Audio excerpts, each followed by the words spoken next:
Kashmiri chilli, എരിവുള്ള മുളക് പൊടി, മല്ലിപ്പൊടി, മഞ്ഞൾപ്പൊടി, കുരുമുളക് പൊടി. ഇത്രയും സാധനം ഞാൻ അടുപ്പയിൽ വെച്ച് ചൂടാക്കാൻ പോവുകയാണ്. എണ്ണയില്ലാതെ ചൂടാക്കുക പോവുകയാണ്. ദാണ്ടെ ഒരു പാൻ അടുപ്പിൽ വെച്ചിട്ടുണ്ട്. ഇത് നന്നായിട്ട് ചൂടായിരിക്കുകയാണ്. ഞാൻ ഇതിലേക്ക് ഈ പൊടി ഇട്ട് കൊടുക്കാൻ പോവുകയാണ്. ഇതാ ഞാൻ പൊടി ഇട്ട് കൊടുത്തു. ഇനി ഇത് നല്ലതുപോലെ ഞാനൊന്ന് അതിൻ്റെ പച്ചമണം മാറുവോളം തീ വളരെ കുറച്ച് ഞാനത് ചൂടാക്കുവാണ്. അപ്പോൾ ഇതിലെന്തൊക്കെയുണ്ടെന്ന് മനസ്സിലായല്ലോ. കാശ്മീരി ചില്ലി, പിന്നെ സാദാ മുളകില്ലേ, എരിവുള്ള എരിവുള്ള നല്ല മുളക് പൊടി, കുരുമുളക് പൊടി, മഞ്ഞൾപ്പൊടി, മല്ലിപ്പൊടി. ഇത് നല്ലപോലെ ചൂടാക്കി പച്ചമണം പോവുകയോളം ഞാൻ ഇളക്കി കൊടുക്കാൻ പോവാം. അതിൻ്റെ പൊടി ആവശ്യത്തിന് പച്ചമണമൊക്കെ പോകുന്നോളം വരെ ഇളക്കി കൊടുത്തിട്ടുണ്ട്. ഇത് മതിയാകും.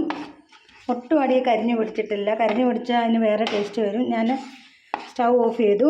അതിനുശേഷം വീണ്ടും ഞാൻ ഇളക്കിക്കൊണ്ടിരിക്കുകയാണ്, അല്ലെങ്കിൽ ആ പൊടി അടി കരിയും. ഇനി നമുക്കിത് മിക്സിയുടെ ജാറിലേക്ക് ഇട്ട് കൊടുക്കാം. ഞാൻ ആ വറുത്ത പൊടി ഈ മിക്സിയുടെ ജാറിലേക്ക് ഇട്ട് കൊടുത്തു. അതിനുശേഷം വീണ്ടും പാത്രം അടുപ്പിൽ വെച്ച് ചൂടാക്കി അതിലേക്ക് ഞാൻ കുറച്ച് വെളിച്ചെണ്ണ ഒഴിച്ചു.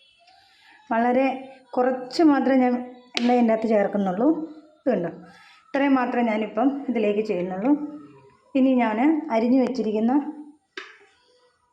ഇതുണ്ടോ, ഉള്ളി പൊളിക്കാനുള്ള താമസം കൊണ്ട് ഞാൻ ചെറിയ സവോളയാണ് ചെയ്തിരിക്കുന്നത്. ഇത് വെളുത്തുള്ളിയാണ്, ഇത് ഇഞ്ചി. ഇത്രയും സാധനം അതിലിട്ട് ഞാൻ മൂപ്പിച്ചെടുക്കാൻ പോവാണ്.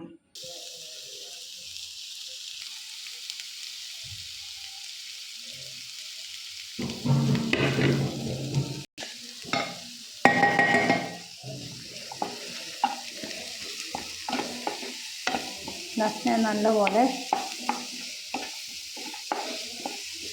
ഇതൊന്ന് മൂപ്പിച്ചെടുക്കുകയാണ്.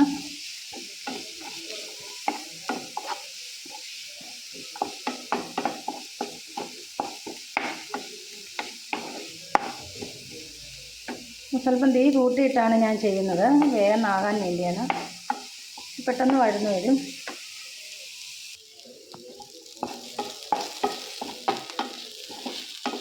ഇത് മതിയാകും മൂത്തത്. കണ്ടോ, ഒത്തിരി മൊരിഞ്ഞ് വരണ്ട, ഇത് മതിയാകും. കണ്ടോ, ഇത് മതി. ഞാൻ സ്റ്റൗ ഓഫ് ചെയ്തു. ഇതിന് മിക്സിയുടെ ജാറിലേക്ക് ആ മുളകിൻ്റെ കൂടെ ചൂടാക്കിയ മുളക് പൊടിയുടെ കൂട്ട് ഞാൻ ഇട്ട് കൊടുക്കാൻ പോവാണ്. ഇതാണ് ആ ജാറ്. ഇതിലേക്ക് ഞാൻ അതും ഇട്ട് കൊടുക്കാൻ പോവാണ്. ഇത് ഞാൻ ആ മുളകെല്ലാം ഇങ്ങനെ അരച്ചെടുത്തിട്ടുണ്ട്. അതിന് ശേഷം പുളി ഞാൻ വെള്ളത്തിൽ ഇട്ടിട്ടുണ്ട്. ഇതെൻ്റെ ഉള്ളി, ഇഞ്ചി, വെളുത്തുള്ളി, 2 പച്ചമുളക്, കരിവേപ്പില, ഇതെല്ലാം കൂടെ ഞാൻ വെട്ടി വെച്ച മീനിലേക്ക് ഇതേപോലെ തന്നെ ഇട്ട് കൊടുക്കുകയാണ്. ഇതെല്ലാം ഞാൻ ഇങ്ങനെ തന്നെ അതിലേക്ക് ഇട്ട് കൊടുക്കുകയാണ്. പ്രത്യേകിച്ച് എണ്ണയ്ക്കകത്ത് മൂപ്പിക്കുകയോ ഒന്നും ചെയ്യുന്നില്ല, വെറുതെ അങ്ങനെ എല്ലാം ചേർത്ത് ഇട്ട് കൊടുക്കുകയാണ്. അതുപോലെ തന്നെ നമ്മൾ ഈ അരച്ചെടുത്ത അരപ്പ് അത് ഞാനിതിലേക്ക് ഒഴിച്ച് കൊടുക്കുകയാണ്.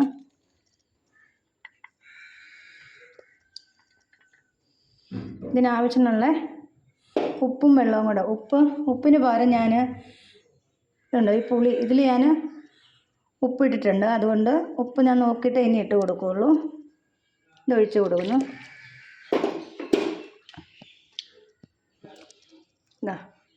ആവശ്യമുള്ള വെള്ളവും കൂടെ ചേർക്കണം. ഇതെൻ്റെ ആവശ്യമുള്ള വെള്ളവും കൂടെ ചേർത്ത് കൊടുത്തു. ഞാൻ സ്റ്റൗ ഓണാക്കിയിട്ടുണ്ട്. ഇത് നല്ല കൊഴുപ്പുള്ള ഗ്രേവിയാണ്. കണ്ടോ, ഇതിന് ഇരിക്കുമ്പോൾ കുറച്ച് വെള്ളം ഇതിൽ നിന്ന് ഇറങ്ങി വരും. അപ്പോൾ കുറച്ചുകൂടി ഇത് ലൂസായ പോലെ അത് തിളച്ച് പറ്റിക്കോളും. അപ്പോൾ നമുക്കിത് മതിയാകും. ഇതിലേക്ക് 2 കരിയാപ്പിൻ്റെ തണ്ട് കൂടി ഇട്ട് കൊടുത്തിട്ട് നമുക്ക് മൂടി വെച്ച് വേവിക്കാം.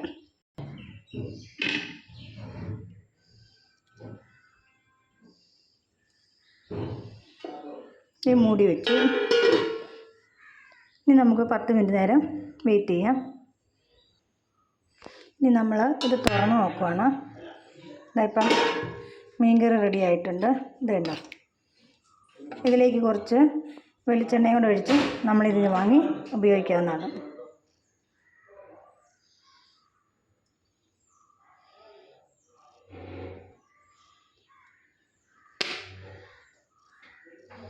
ലേശം വെളിച്ചെണ്ണയും കൂടെ നമ്മൾ ഒഴിച്ചിട്ടുണ്ട്. ഇനി നമുക്ക് ഓഫ് ചെയ്ത് ഉപയോഗിക്കാവുന്നതാണ്.